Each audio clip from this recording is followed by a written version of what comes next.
Number 529.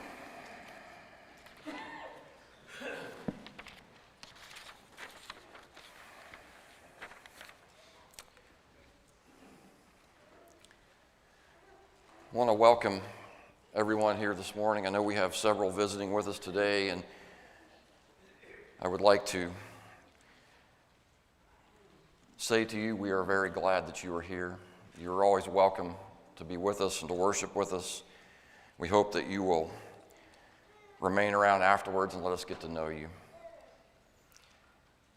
We strive here to be a place where our families are supported through difficulties and challenges. And we have embarked on this series of lessons over the last few weeks, off and on, to talk about our families and some of the challenges and the difficulties that families face.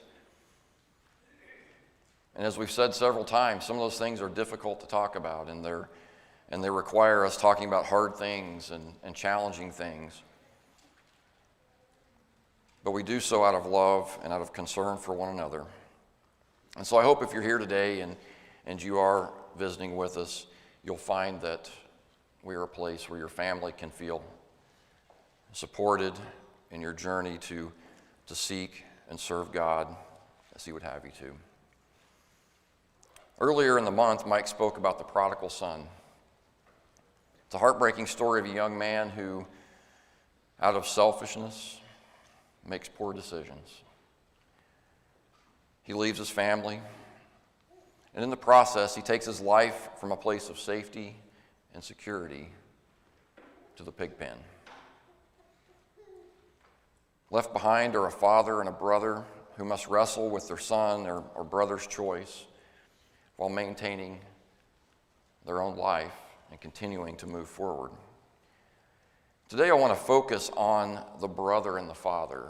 Mike spent a lot of time talking about the prodigal son and talking about this from his perspective, but I want to talk about this from the perspective of the father and the son, and kind of a couple of goals of this lesson, if you will, are for us to be able to view this parable from the viewpoint of those who love and care for someone who has considered prodigal or who has turned away from the family. Secondly, it's to understand how we can support those that are living with this challenge, those that are among us who face this each and every day. I have to say that I've been thinking about this lesson for probably about a year now. This particular piece of the lesson, I should say. Just yesterday, I told Kim that I'm somewhat nervous to deliver this message today because of the families that are on my heart,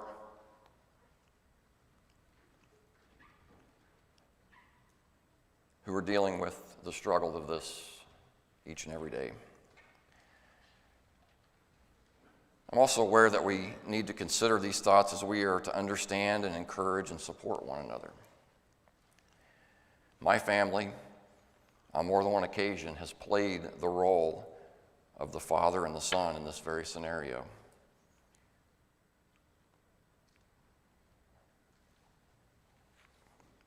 Two of those times ended tragically. So it's very much a message that we need to consider, and it's difficult to consider. Before we begin today, though, let us approach God in prayer. Bow with me, please. Heavenly Father, Satan continues to place many difficulties before our families.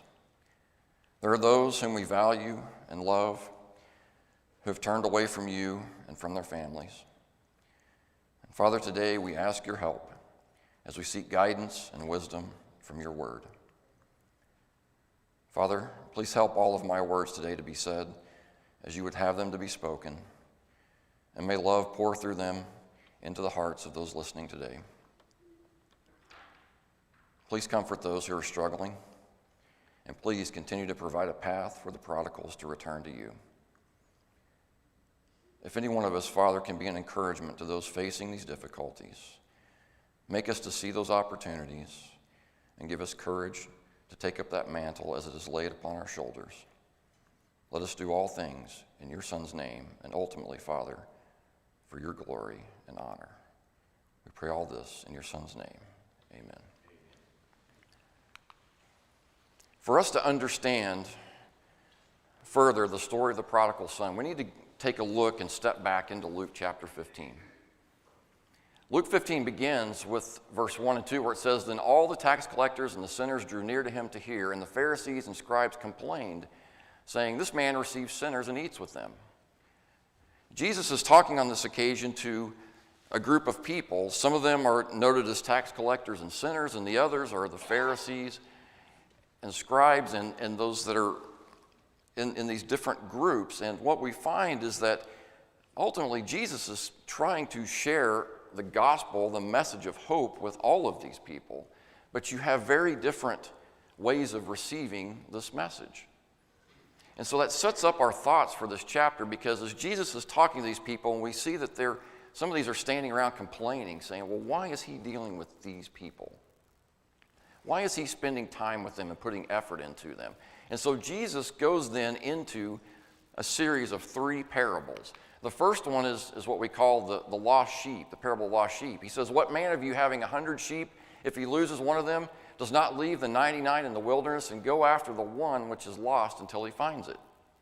And when he has found it, he lays it on his shoulders, rejoicing. And when he comes home, he calls together his friends and neighbors, saying to them, 'Rejoice with me, for I have found my sheep which was lost.' I say to you that likewise there will be more joy in heaven over one sinner who repents than over 99 just persons who need no repentance." And then he goes into verse 8 through 10 and talks about the lost coin. "What woman, having 10 silver coins, if she loses one coin, does not light a lamp, sweep the house, and search carefully until she finds it? And when she has found it, she calls her friends and neighbors together, saying, 'Rejoice with me, for I have found the piece which I lost.' Likewise, I say to you, there is joy in the presence of the angels of God over one sinner who repents." The first 2 parables here, the lost sheep and the lost coin, set up the complete context of chapter 15 and what he is speaking about here. The lost sheep we see is a sheep that has wandered away from the rest of the flock. When I think of this story, I think of Kim's dog. I said that very specifically that way. Kim's dog, that you let this dog out the door, and there's no thought to where she is going or why. If there's a squirrel out there, look out. She just takes off and goes. Or she puts her nose to the ground and starts sniffing and going wherever. This sheep has wandered off. The grass was greener, something smelled good and went to look for it. Whatever the case may be, the sheep has made some choices and wandered off away from the rest of the flock.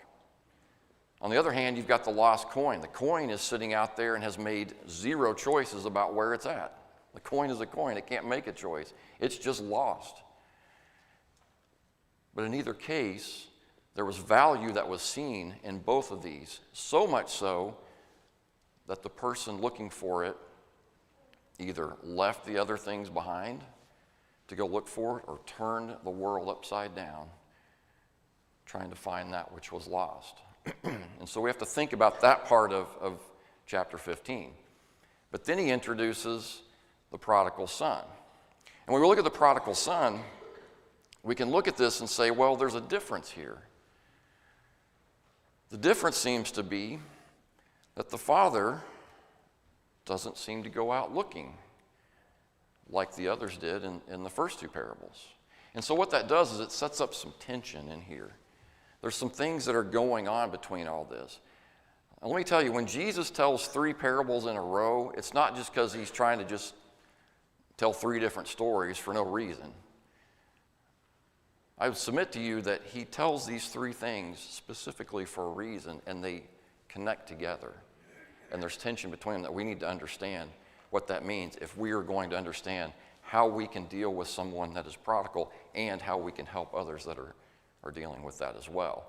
And so when we consider this, we have to think about what is that tension that is there and how does it inform us in our thinking on these matters. And that's what we want to explore a little bit today as we think about the father and the older son. Because a little bit different than the lost sheep and the lost coin, we get more insight into the thinking of those that are left behind. And so that helps us to understand more of what is happening with those other two parables that he tells. And so we want to kind of piece all this together as we go through it. So to start out, we want to talk about the Father. We learn a lot about the Father through the words of the Son, what he says about his Father. And we learn about some of that from the Father's own words. So he says there in chapter 15, beginning of verse 11, then he said, and this is the prodigal son, speaking of the prodigal son, this now, he said, a certain man had two sons, and the younger of them said to his father, so he's speaking of that younger son that was going to leave, Father, give me the portion of goods that falls to me. So he divided to them his livelihood.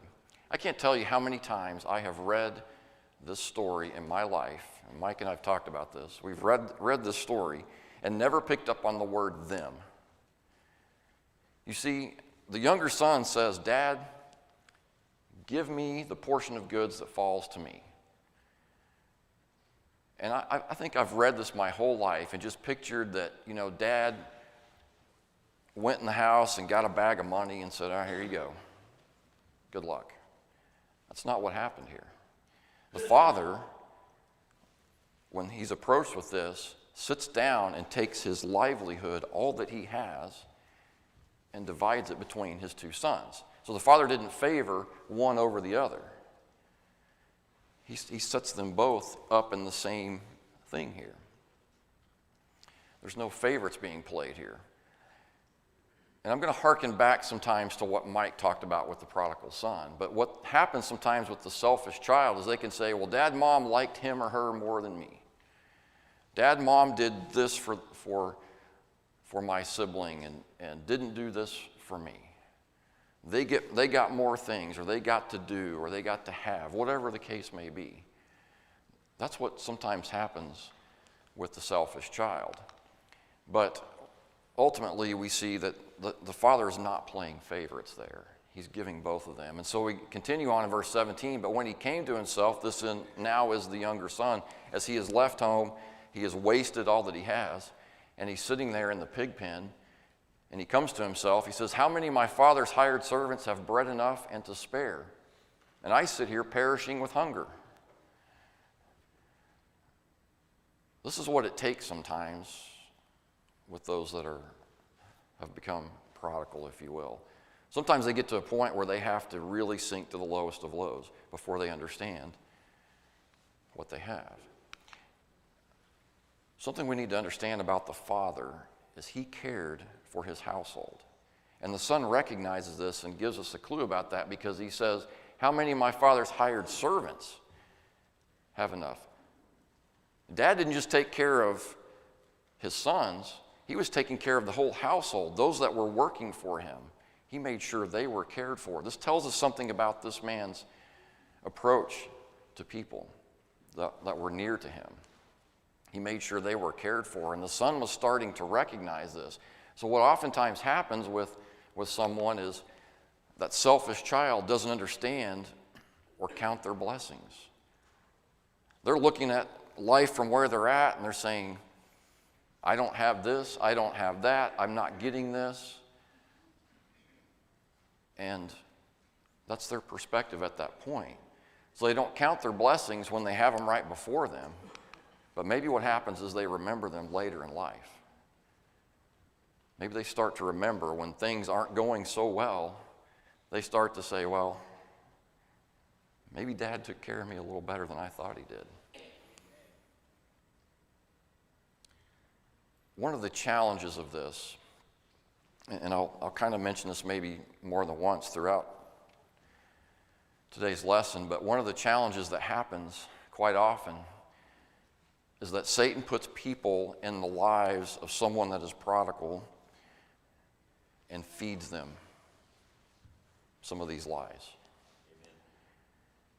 They continue to tell them, well, your parents didn't do this thing for you, or someone else in your life is not giving you this thing. You weren't being, some of these phrases I hear just, they almost anger me because it's just craziness. But you'll hear people say, well, this person wasn't, quote, allowed to live their truth. They weren't allowed to do the things that were truthful to them. Well, let me tell you, maybe that's because before them was God's truth, and the parent or a sibling or somebody else in their life is trying to give them God's truth and help them to understand that and live by that and not live by their own truth. But unfortunately, there are people out, and Satan puts them in the lives of others that start to feed this and start to tell them, well, you weren't as blessed as somebody in your life was trying to tell you you were. And that's unfortunate. I hope we never do that, because from the perspective of this father, and often the perspective of those that love someone that is turned away, they've tried to do everything they can to give them the care and feeding that they need in their life. He continues in verse 18. Again, this younger son says, I will arise and go to my father, and I will say to him, Father, I have sinned against heaven and before you, and I am no longer worthy to be called your son. Make me like one of your hired servants. So again, we see some perspective on the father through the eyes of the son after he is sunk to this low. You see, the father had standards that the son now was starting to recognize. When he goes to his dad and says, give me what's due me and let me go do what I want to do in life, he wasn't quite seeing that and understanding. But now he's looking back on it and say, you know what? Dad had some standards here. And Dad had a reason for those standards.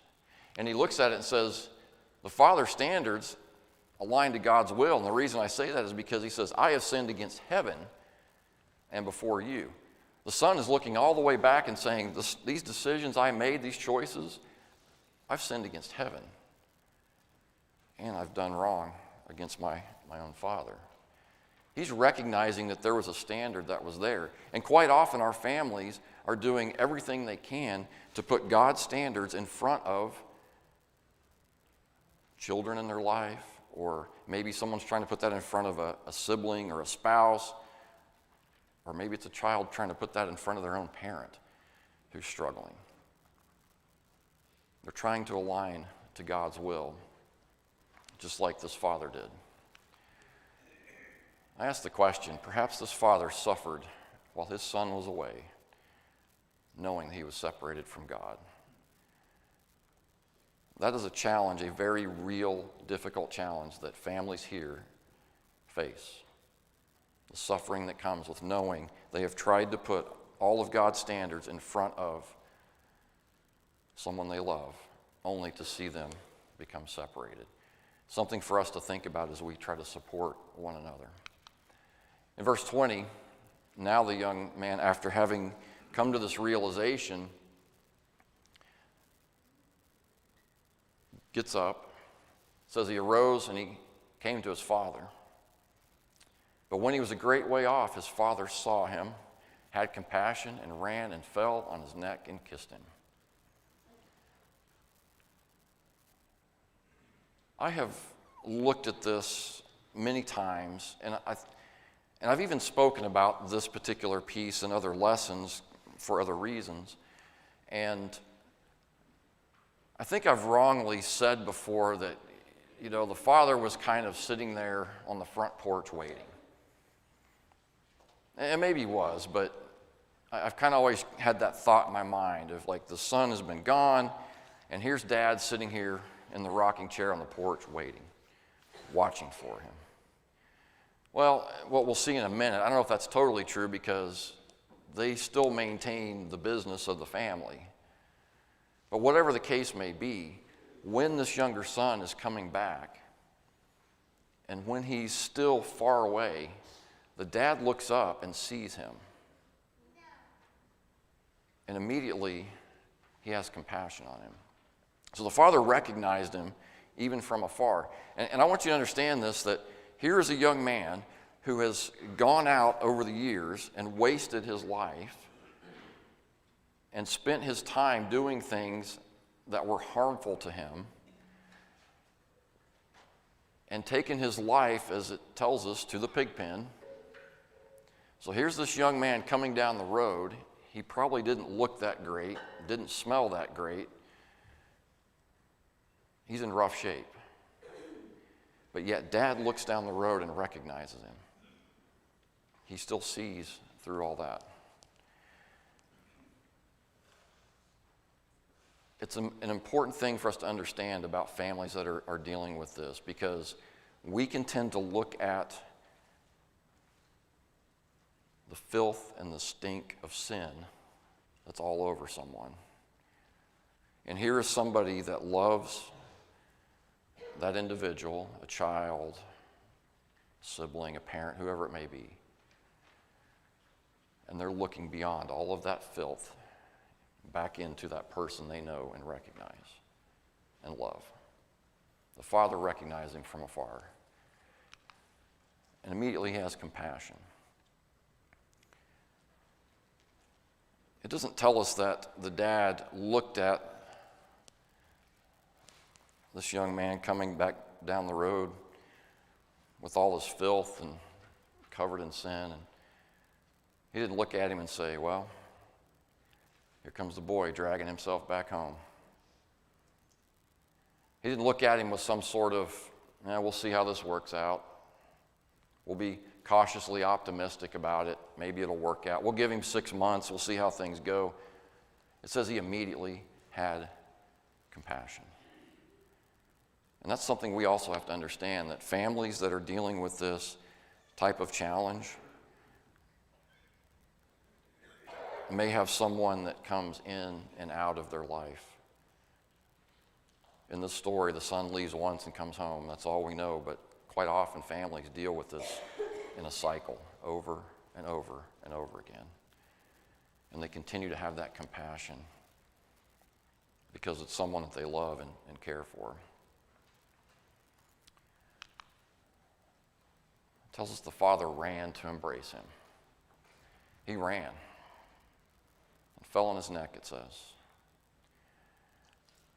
You know, I'm thinking of someone in my mind right now that I've thought about this particular piece, and I've thought, if I saw this person again in the parking lot or coming through the doors, I mean, even if I saw them walk through the door right now, I think I might run to them. I'd be guilty of running in the church building, I get it. I might knock you down. But it's that important. He ran to him. He didn't sit back in his rocking chair on the porch and just kind of say, here he comes. He went out to meet him, to greet him, met him halfway, if you will. This was an important thing for him. And so as we think about our families and some of the challenges that they face, we're going to see that our families are doing this. They're doing all they can to run to this individual that's away from them and trying to seek them out and find them. And hopefully we can be supportive of that and help them to do those things and not be those that are sitting back saying, well, we'll see how this works out this time. But rather help support them in that effort. And so now the father says to his servants, bring out the best robe and put it on him. Put a ring on his hand and sandals on his feet. Bring the fatted calf here and kill it, and let us eat and be merry. For this my son was dead and is alive again. He was lost and is found, and they began to be merry. The words that I have underlined there show us the most difficult truth about those that are dealing with someone that is separated from them. To the father, he had been dead and lost. This is a very, very real thing to consider, and I want the weight of that to sit on you. Because when someone is separated from their family, from those that love them, it is as if sometimes they are dead. Not because they want them to be, because they're just not there. And tragically, things can go the wrong way, and this becomes reality. And it never changes. And our families live with that weight for the rest of their lives. The difficulty of a prodigal who never came home. You can understand why the dad was rejoicing. If that was the thought that he had had of his son, if he knew nothing else of his son for the length of time that he had been gone, only to say, as far as I know, he's dead. And here that young man comes walking back. You can understand the rejoicing that is there. So let's think about first some lessons from the father. Value. You hear me say this a lot. Broken record, I know. Sometimes I just kind of repeat this a lot. But value. In the eyes of God, we are all valued equally. The father looked at his sons and divided to them his livelihood equally. But I want you to also consider that in this equation of someone that's prodigal, God is looking at everybody in that as equal. Jesus died for everybody in that. He died for the prodigal, for a father, a mother, a sibling, everybody. And take it a step further, even those people that are out there feeding lies to the one that separated. He died for them too. That's hard for us to understand and think about. We don't want that to be the case. We want to care about those that we love, but those that are harming and doing things to those that we love, well, that's a different story. But at the end of the day, God died for all of them. And it's something for us to consider and pray about and think about. Feeding. Care and feeding, and I put physical and spiritual, those things are important. It would seem that this dad, throughout the young man's life, had provided for him. And I think he also provided spiritually for him. When the young man says, I've sinned against heaven, somewhere this young man knew what that meant. He had been taught that. And so the father was sharing these things with his son along the way. Care and feeding is vitally important. And this is one of those things, this is funny, I had at work, I had my yearly review this week, and I was talking to, I just changed managers, so I was talking to my previous manager, and we were talking about looking at things that we do, and I tend to be a person that is a fixer. Give me a problem, let's find a solution, let's fix it. Because that's just my career has been that. I struggle with the long game, if you will. I struggle sometimes seeing that I've done this little thing here that pays off over here. And I look at this and say, okay, I know I did something, but I don't see the payoff. But see, this father, to me, understood the long game, the care and feeding of his son. And while there may have been a time as he's going through there and saying, I don't know if I did everything I should have. My son's gone. In my mind, he's dead. He's lost. And he starts to question, did I do everything I should? Did I give him everything I should have given him? Did I spiritually feed him the way I should have? The long game was, yes, he did. It came back, and it eventually was noticed by the son. It's something we have to remember, to always play the long game with our children, with a parent, a sibling, whoever it is that we love that seems to be separated from God. Understand that the little things we do and say may not immediately make a change, but in the long game they might. Purpose. Parent with purpose. David's not here today. David and I had this conversation one day here a while back, and David shared the thought of parenting with intensity and with purpose. Parent with purpose, and the purpose is the will of God. Again, the son recognized he had sinned against heaven, so there was a thought in his mind of what the will of God was. And as we parent, as we deal with someone that maybe is not a child, but maybe someone in a different relationship to us, dealing with them with purpose, with the will of God as that purpose, by doing that, we are showing them what that means. And again, it may not be an immediate change. It may be a long game we have to play, but doing so with purpose and doing it intensely will hopefully lead them to where they need to be. Recognize is another word to think about. Don't let ourselves become indifferent to the prodigal. I can tell you this from my own personal experience. Having been in a situation where someone is making choices in their life that are taking them away from God, away from their family, and watching that myself, I got to a point where I just kind of said, what are you going to do? They became unrecognizable, almost. I remember looking at a person, and because of the choices this person had made, they had physically become almost unrecognizable to me. Except for I could remember what they once were and who they once were. And I remember thinking, how did I get to this point where I become almost calloused to this person? And so my experience there, I would say, be very careful not to become indifferent. The father recognized his son. Through all the filth and the stink of sin that he brought home with him, he still knew that is my son, the one I love and care for. And embrace them. Show the love that they left behind. The father could have taken a very different approach. He could have said, well, let's just see how this works out. I'll begin to trust you in 6 months if you stick around and you do what I ask you to do, and we'll do a review in 6 months and see where we're at. He didn't do that. He embraced him.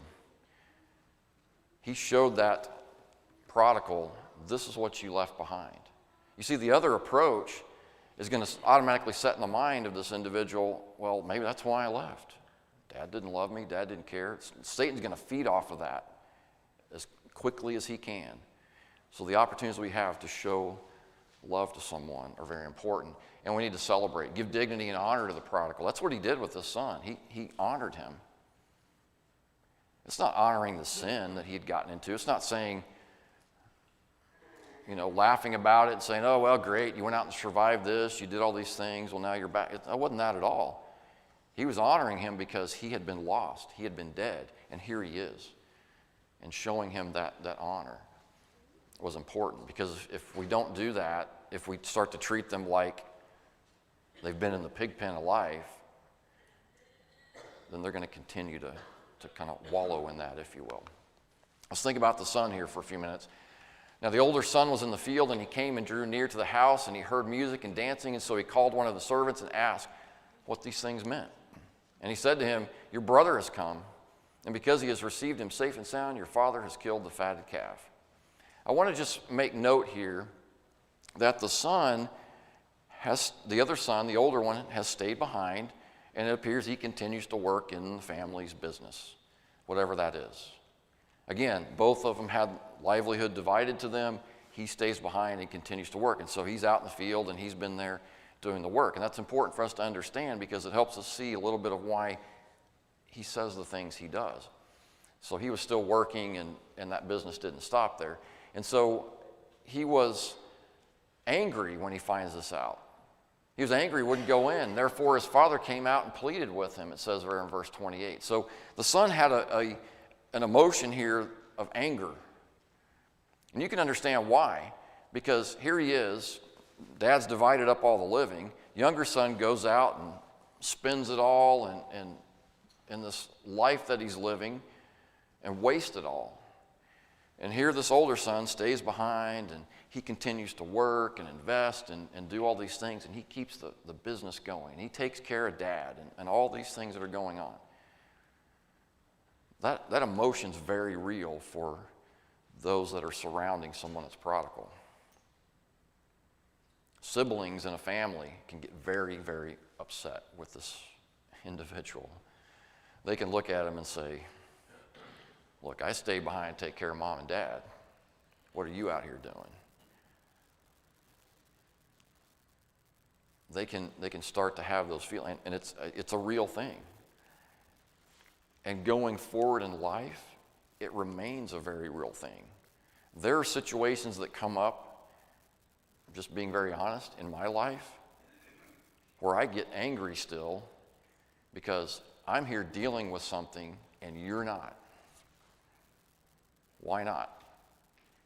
And that's an anger, and that's a thing that's very real. So I want you to understand, we kind of look at this son and say, well, what's your problem here? You need to get with it. This is real. This is what really hits our families and the struggle they have. And families that have a lot of children that they're dealing with, and they're dealing with these situations, are trying to hold all of this together.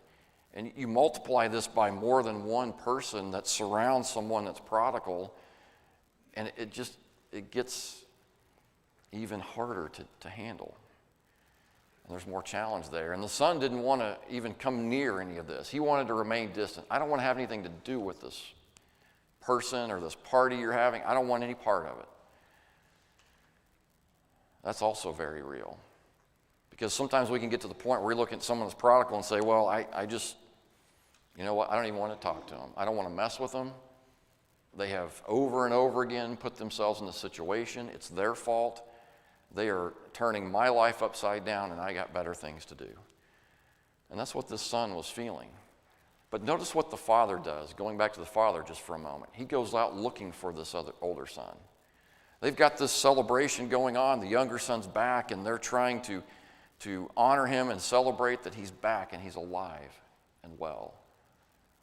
And so the father goes out and looks for this older son. I want you to understand something about a father, a mother, someone else that may be related to a prodigal. They're individuals in the life of that prodigal, just like the shepherd that leaves the sheep, or the woman that turns the house upside down looking for a coin. They want to go out and find them. Celebrating that one son that returned, he had the same care for his older son. He didn't want him to be separated. He'd lived through the pain of having one child separated from him. He didn't want the other one to be that way. And so the father was a peacemaker. He's trying to go out and say, let's hold all this together. And I want you to understand the emotion behind all of this, because here's an individual that is trying to hold things together.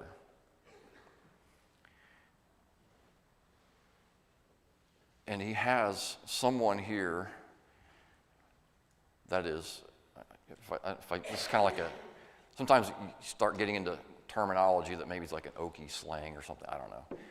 But he's got someone out here yip-yapping at him, if you know what that means. Here's the son that's out here that's, angry and frustrated, and we're going to see him doing this in a minute because the son's going to say what he feels, but dad's trying to hold it all together. He's trying to figure out, what are the things I need to do? I've got a child that's been separated from me for a long time that's come home. I'm rejoicing. Now I got my other son who's gone out here, and he's angry about all this, and he just wants it all to be back to some semblance of normal. But the father is pleading with him to remain at peace here. And so now this older son says to his father, and I'm going to read this with some emphasis added.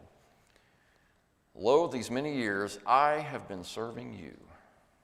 I never transgressed your commandment at any time, and yet you never gave me a young goat, that I might make merry with my friends. But as soon as this son of yours came, who has devoured your livelihood with harlots, you killed the fatted calf for him. Look at how many times he says I and me in there. If you hearken back to Mike's lesson and think about John when he talked about that. John had a slide, if you remember, that said me about 400 times on it. This other son is saying me, me, me. What about me? I want you to know that both sons are selfish. They both had the same attitude. You remember what the younger one said, give me the portion of goods that falls to me. And now this older son is saying, where's the portion of goods that falls to me? You didn't give me these things. You didn't throw a party for my friends. Why not? That is a challenge that we face. Because no matter where we are in relation to a prodigal, we can start to have these thoughts ourselves. We can start to look at it and say, yeah, but where's mine? Where's mine? I've stayed around here. I've kept my nose to the grindstone. Where's mine? We can have that selfishness there. I also thought it was interesting here that he says there in verse 30, he didn't call him his brother. He says, this son of yours. You ever have that happen in your house where one of your children is doing whatever and you look at your spouse and say, that child of yours, that's what this brother's kind of doing. Like, this is not my brother. That's your son that went out there. But he just kind of separates himself from that a little bit. There was a selfishness that was there, and it starts to come up. And what I want you to see in all this is that Satan uses things like this against our families. Satan feeds these kinds of things to us. And this is real. There are people in our congregation that have this going in their families, where they've got children, they've got others in their life that are surrounding or trying to work with someone that is separated, and they're feeling these things. Where's mine? And being able to help them through those things and help them see the blessings that they have is critical to those families, because sometimes they're trying to hold a lot of pieces together at one time. The father's reply is important. He said to him, son, you are always with me, and all that I have is yours. It was right that we should make merry and be glad. For your brother was dead and is alive again, and was lost and is found. It goes back to what he said earlier. The emotion he's been dealing with, this child has been, in his mind, dead, lost. It was right that we should make merry. That's what he's telling the son. This is the right way to approach this, the right way to look at it. Just like the lost sheep and the lost coin, there was rejoicing when the one that was lost was found. I thought about the words from Amazing Grace, that song, I once was lost, but now I'm found. This father was showing that grace, really showing that to his older son and to those that were around him. This is how we treat someone. This is the right way. Lessons from the son: work, don't stop what we have going on at home. This is the reality, is that life continues even though someone is separated. And there's things that we have to continue doing. I don't think the father sat on the porch in the rocking chair and watched for all those years. He continued doing what was there. Not that he wasn't looking for, not that he wasn't hoping and praying for this young man to return, but he continued with life and the work that happens there, and the older son was part of that. We need to check ourselves. Don't let emotion drive our response. This older son was letting his emotions drive how he was responding to that. And we can think about that as we deal with the prodigal, that our emotions can become such that it drives the decisions we're making. And maybe we're not always making the right decisions in those matters. We have to be very careful that we check the emotion and watch the decisions that we make. Are they going to be helpful? Or are they going to harm the situation?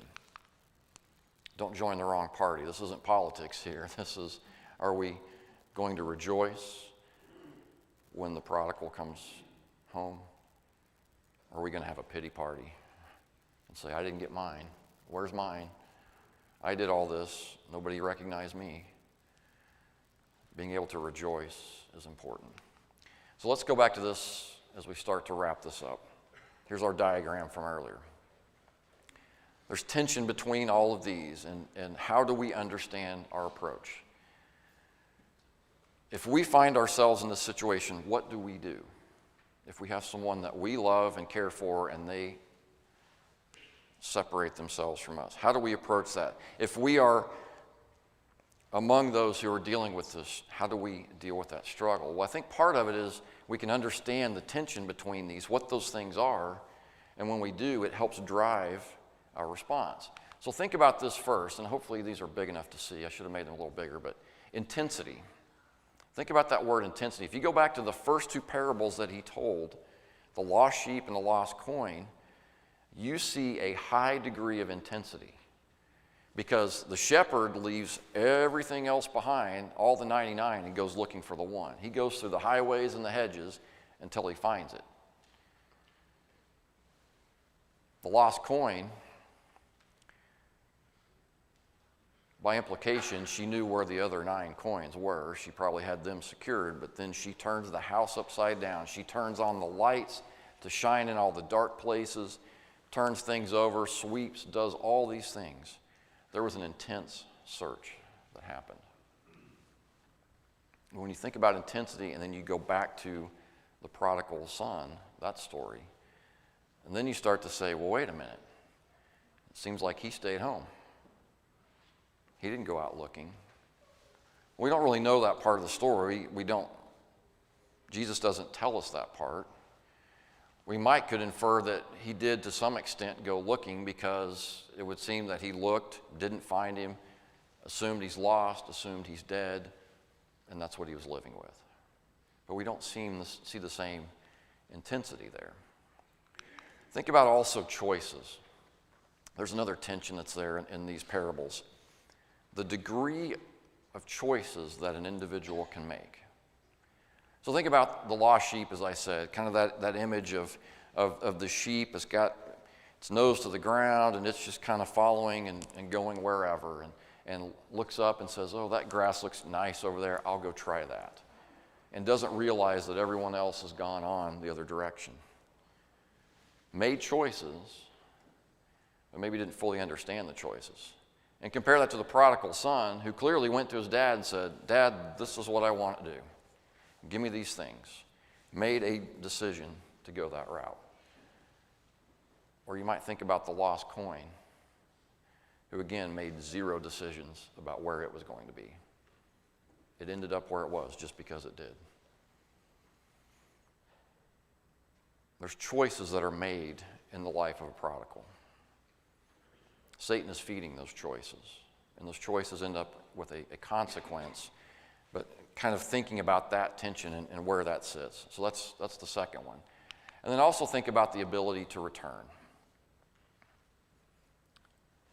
The lost coin, if you think about it, had 0 ability to return itself to the owner. It couldn't get up and walk, couldn't raise its hand and say, here I am. None of those things. The lost sheep, yeah, it might could have, looked up and said, maybe I'll go back over there with the group. Maybe I'll come back. And then there's the prodigal, who we see through his words,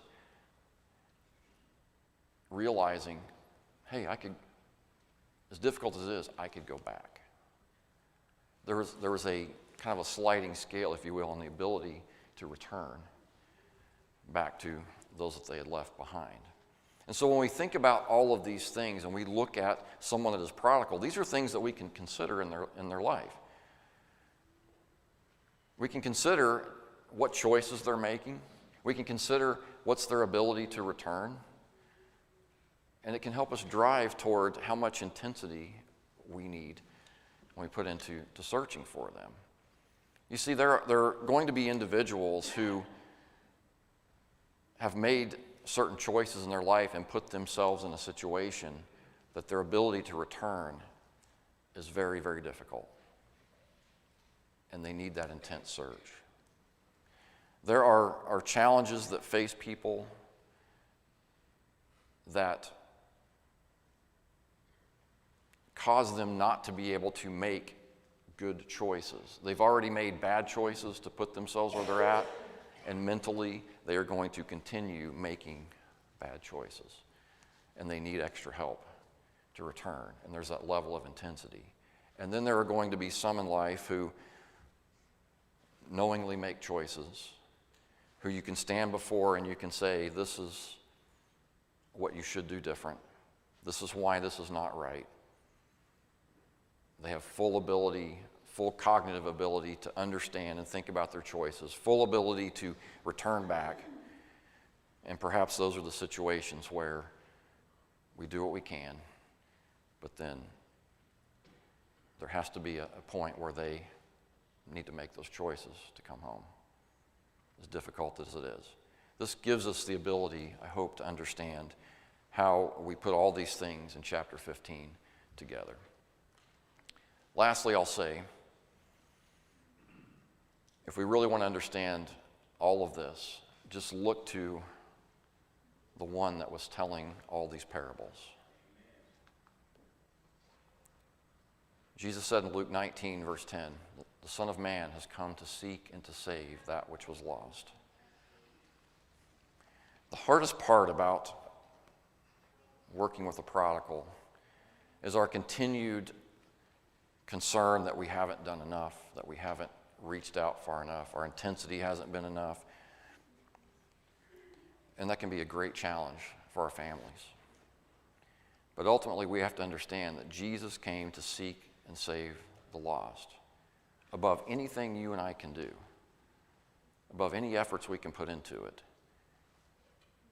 He's there with the greatest of intensity, seeking those that are lost. And perhaps we can look at how He balanced all of these things. Certainly those, if we go back to the very beginning of the chapter, there are those that were called sinners, they were called tax collectors, they were these people that were struggling greatly in life. They made bad choices, they weren't what they needed to be, but they were trying to find their way back. And then you're looking at the Pharisees who were standing there, and they were doing everything they could to keep anybody from coming back to Jesus. We're going to talk about the Pharisees on Wednesday night, by the way. We'll talk about that a little bit more, but just the idea that these are the two separate groups here. And to put this in our mind, understand that Jesus came and was there for both groups of people. If He can help the sinners, the tax collectors, find their way back to Him, if He can go to the cross for them, if He can go to the cross for the Pharisees who turned their nose up at Him and said, forget you, I don't care, He can go out and find those that are lost. I tell you all this to say, if there's any struggle in your life with someone that's prodigal, go to Him. Lay it at His feet. We stress this, and I know John's talked about this, Mike's mentioned it in these family lessons. We are trying to really stress, take things to God. Lay those at His feet. Let Him help with those things. And bring them to each other. And let us support one another in those things. I want to end this with the title of the sermon, because now everybody's wondering why this title. Mike called part one The Boxer and had a reference to a song, which I didn't know he was going to do that. I already had this one in my mind, so it all works out like we planned it. Let's just say we planned it. Fire and Rain. There's a song that was written. Some of you are probably thinking of one song, but it's not that one. This is a different one. A man by the name of Matt Carney wrote a song called Fire and Rain. And the song, in a sense, is written from the perspective of, I believe, like a father of a prodigal. The verses go like this. It says, I heard you were back in town. I heard you would come around. Trying to get off the ground, every road you went down. Walk down the old street just to feel the old heat. If you're burning on empty, I'll be holding the golden ring.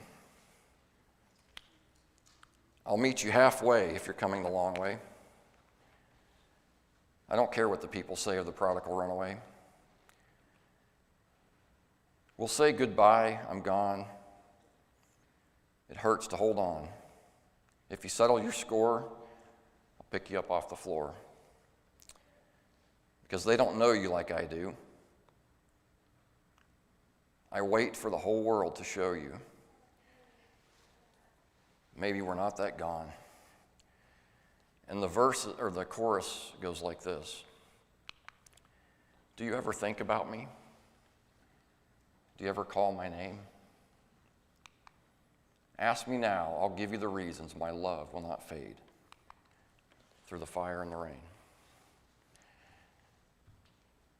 Our families that are dealing with prodigals live each day through fire and rain. The most intense heat of situations and the most pouring down rain come upon them, and they struggle through all these things.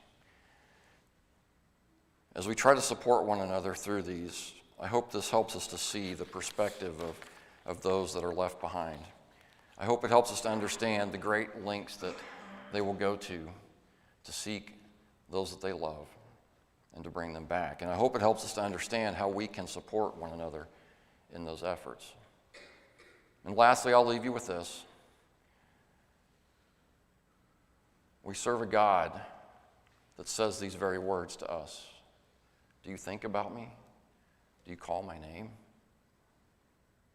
If you really ask, if you go into my word, I'll show you the reasons my love will not fade. He sent his son for each and every one of us because we are all, through sin, prodigal to God. We walk through life. Sin is there before us. Satan throws fire and rain at us every day in our lives, trying to separate us from God. And he says, I have a solution to that. Jesus understood and teaches us in Luke 15 the value that we all have and the great lengths that we go to intensely, that he goes to search for us intensely and bring us back to him. I hope the message has been helpful for you today. If there's someone here that has a need that we can attend to, if you have a sin challenge, a problem in your life that you want to try to want help overcoming, we would ask that you let us help you with that. We can pray with you. We can help you to find ways to overcome those things. If you come down that aisle, we'll meet you halfway, as the word said. If you're not a child of God, if you have never obeyed the words that we see in Scripture, if you've never confessed that Jesus is Christ, the Lord, if you have never entered the waters of baptism and buried with him to rise as a new person, we can help with that too. We have water ready. We can help you take care of that today. Whatever need you have, we ask you to make it known as we stand and sing together.